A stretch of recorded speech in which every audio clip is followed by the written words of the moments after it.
Hello, I'm Amir Holtzman, and in this talk I will speak about utilizing nanomaterials in order to improve the efficiency of thermoelectric devices. So, theoretical works that have been published during the last 20 years have showed that once you diminish the size of the thermoelectric material down to the nanometric level, you can anticipate a very strong increment of the thermoelectric efficiency. And this is because of two main reasons. The first one is that by lowering the dimension, this leads to boundary scattering of phonons at the surfaces. Okay, so this lowers the thermal conductivity because the phonons which transfer the thermal conductivity, the lattice thermal conductivity, they are scattered at the structure. Okay, now the structure is much smaller than the bulk structure, so the scattering of the phonons at the surface is much stronger due to the fact that the surfaces from the two sides that trap the phonons, the surfaces are much closer and the scattering is much more easier. The second reason is that once you decrease the size of the thermoelectric material, at certain point you get quantum confinement effects. This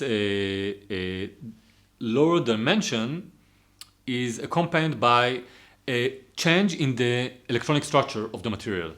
And so if you look at the density of states, you get a much higher density of states near the Fermi level of the material. And this leads to a higher Seebeck coefficient, as you can see in this expression for Seebeck. Okay, in this expression, I didn't put the density of states, but instead I put the electrical conductivity. Okay, here, okay, we have to look at the derivative of the electrical conductivity along the change in the energy levels. Okay, it's actually the same as to put inside the density of states, because assuming that the mobility is independent on the electronic level, the change of the electrical conductivity is equals the change of the density of states. So we can talk about this specific expression. And so you can see, once you have an increased density of states near the Fermi level, some kind of spike of the density of states, this leads to a very large derivative in this area, and so the Seebeck coefficient is increased, leading to increased ZT.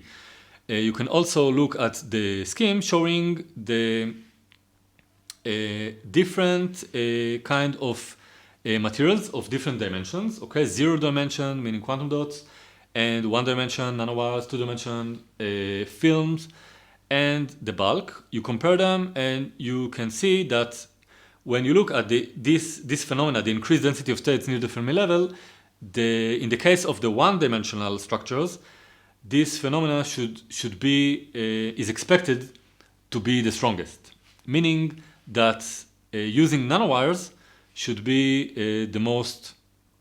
should increase this ZT from this point of view in the much stronger way. Here you can see a theoretical calculation predicting the ZT of Bismuth nanowires. And you can see that as the diameter of the nanowire goes down, at certain point, the ZT is increased in an exponential way. So at below around 10 nanometers, you get very high ZT values, surpassing the value of 3, which is crucial for vast adoption of thermoelectric materials. And so these kind of materials, nanowires in this specific case, bismuth, these kind of materials are very promising for thermoelectric applications. I will say a few words about bismuth as a thermoelectric material. it is known for many years to be a very promising thermoelectric materials. It is used today in the current commercial products, and it is also predicted to be very efficient at the nanometric level. And the reason for the high efficiency of bismuth as a thermoelectric material is there are a few reasons due to its characteristics. For example, the high mobility of the charge carriers, the low lattice thermal conductivity. It is actually very low when you compare it to other materials, and the main reason for that is that bismuth is the heaviest atom, except for the radioactive elements, and this very high mass leads to a very low lattice thermal conductivity. In addition, it has large Seebeck coefficient and a long Fermi wavelength. Okay, the meaning of the long Fermi wavelength is very important when you go down to the nanometric level, because once you go down below the Fermi wavelength, you start to see the quantum confinement effects. And so if you compare the bismuth to other materials such as gold, here the wavelength is very long relatively. So in order to get quantum confinement effects, you can use relatively large dimensions. So it is much easier from the technical point of view. For example, in the case of gold, you need to go down to something like 2 nanometers in order to start to see meaningful quantum confinement effects. So it is much easier, of course, to deal with the 20 nanometer structures when you compare it to 2 nanometer structures. So it is very important technically. Bismuth in its bulk structure is a semi-metal, and once you lower its dimension toward the nanometric level, the valence and conduction bands, they start to separate, and you get a semiconductor eventually at a certain point. There are several ways to grow bismuth nanowires. I would divide them into two main approaches. One is to use templates. These templates are usually, you can get commercial templates, usually either alumina membranes or polycarbonate membranes, and you simply use the pores inside the membranes to grow the nanowires in them. This can be done by electrochemical ways, also by insertion of bismuth melt with high pressure. But I would say that the electrochemical methods are the main methods used here. The main advantages of this approach is it is relatively very easy. Okay, you can simply get a commercial template and grow the bismuth nanowires, eventually dissolve the template and get the nanowires. If you want to create the template by yourself, this can be very challenging. And since commercial membranes contain pores only with diameter higher than a few tens of nanometers, if you want to go down to very low diameters, you will have to try to grow the membranes by yourself. And so the other approach, I called it wet chemistry growth. Here you use chemical precursors to grow the nanowires inside a solution. Here you also have a template. It is actually a soft template. The surfactant molecules which cover the nanowires as they grow. Okay, you reduce the bismuth ions, and along the growth, the surfactants, they have special affinity to some lattice directions, and so they direct the growth of the nanowire in a certain direction. This kind of approach also, it requires a very high know-how, very high level know-how.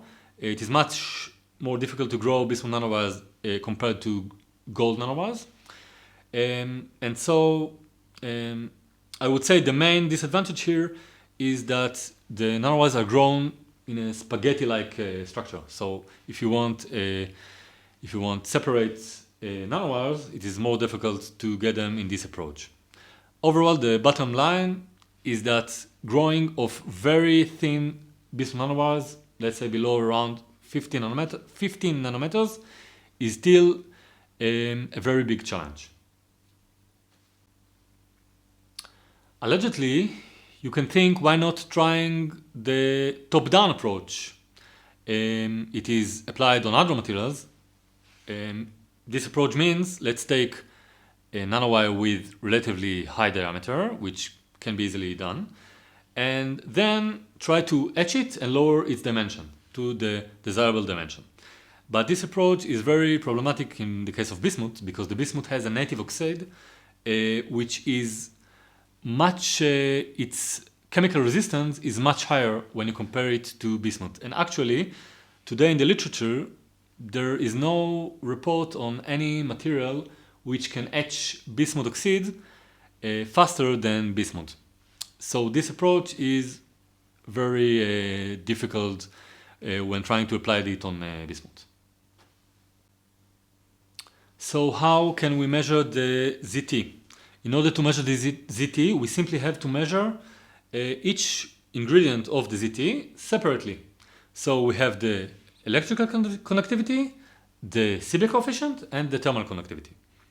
And so first, if we want to measure the electrical conductivity, very simple. You take the bismuth nanowire, you evaporate on it, you pattern gold electrodes, okay, by using electron beam lithography.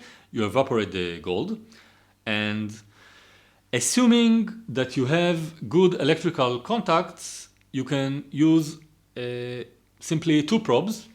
Okay, simply apply voltage, measure the current, and calculate the electrical conductivity. Now the problem is that this assumption, which I made, is quite wrong, because since you have the bismuth oxide, when you evaporate gold on the bismuth, you won't get a good electrical contact, and you will have to try solve this problem. But let's for now assume a good electrical contact. And so in order to measure the Seebeck coefficient, you usually can do it by the following way. You evaporate another gold electrode near the nanowire, and this is the heater, and you simply heat it by applying a current into it. Again, Joule heating heats the gold, and in this way you get a temperature gradient along the nanowire. The side that is closer to the heater has a higher temperature than the side which is far. And so now we have to measure the temperature difference and the voltage created. So the voltage is measured simply by a multimeter, and the temperature difference is measured by simply measuring the change in the resistance of each gold electrode. Since the resistance depends on the temperature, once you measure the change in the resistance at each electrode, you can calculate the change in the temperature at each electrode, and so you can calculate the temperature difference. Now, in case you don't have a good electrical contact between the bismuth and the gold, you will have to use a 4-point probe measurement. So let's see how it works. For example, for the electrical conductivity measurement, you use 4 electrodes. Between the two outer electrodes, you apply a certain current, and this current passes along the nanowire, and you use the two inner electrodes to measure the voltage. And in this way, you can overcome the contribution of the resistance at the contact between the gold and the bismuth, because if you use two probes, so you apply voltage and measure the current, right? And the problem is that part of the voltage falls on the contact resistance between the gold and the bismuth. So you get a wrong result.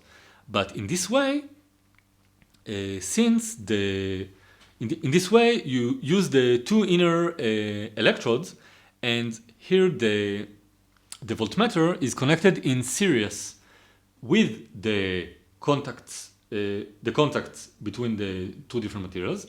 And since the voltmeter has a very high resistance, so the resistance of the contacts is quite negligible, and you can actually measure the real voltage which falls along the nanowire itself.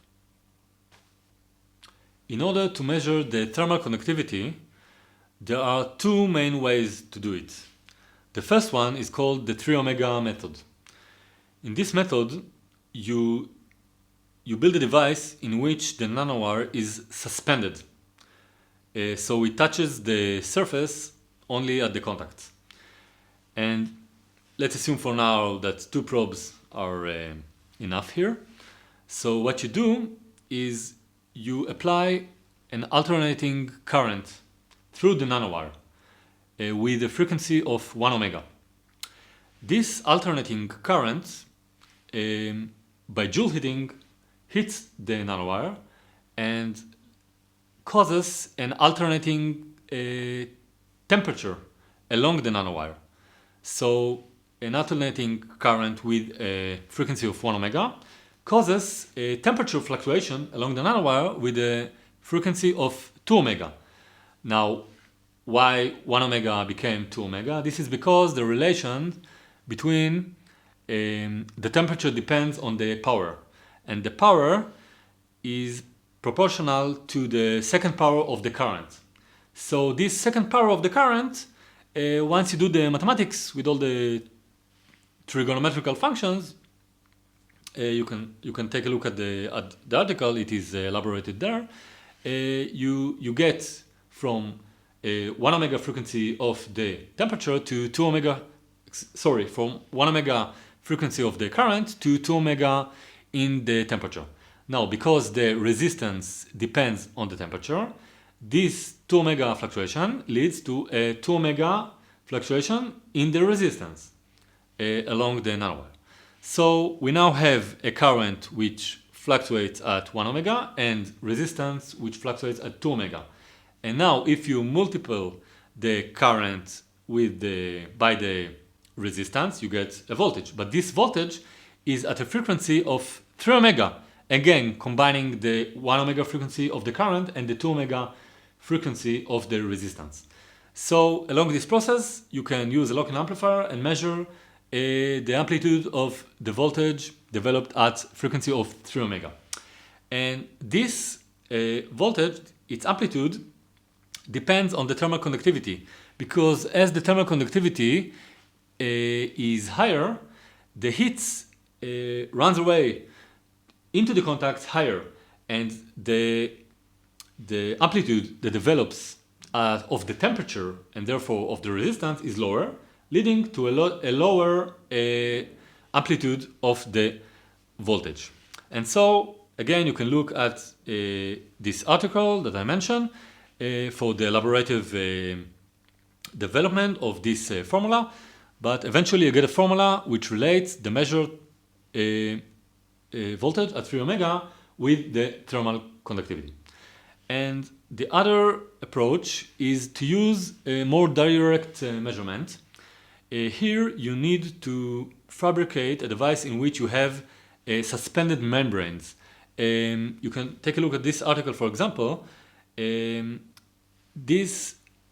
problem here is that this fabrication is very difficult. It requires a very sophisticated know-how in fabrication. You don't see it here in the picture, but these membranes, which are composed of silicon nitride, they are suspended, and their arms are very, very thin and very long and are connected to the contacts. And the membranes themselves are suspended, and also the nanowire, which you can see that sits between them. And what you do here is you supply heat. You supply heat to one membrane, okay, in a pace which you know exactly, So the heat moves into the one membrane, from there through the nanowire. Okay, it doesn't have any other way. It is done in vacuum, of course, both the measurements. The heat goes through the nanowire into the other membrane, and then you can measure the heat which you absorb in the second, in the other part of the device, in the other contact. And so by looking at the difference between the supplied heat, okay, if you look at the paces of the supplied heat and the heat which you get at the other side, you can do the calculations. Again, take a look at the article and calculate the thermal conductivity of the nanowire itself.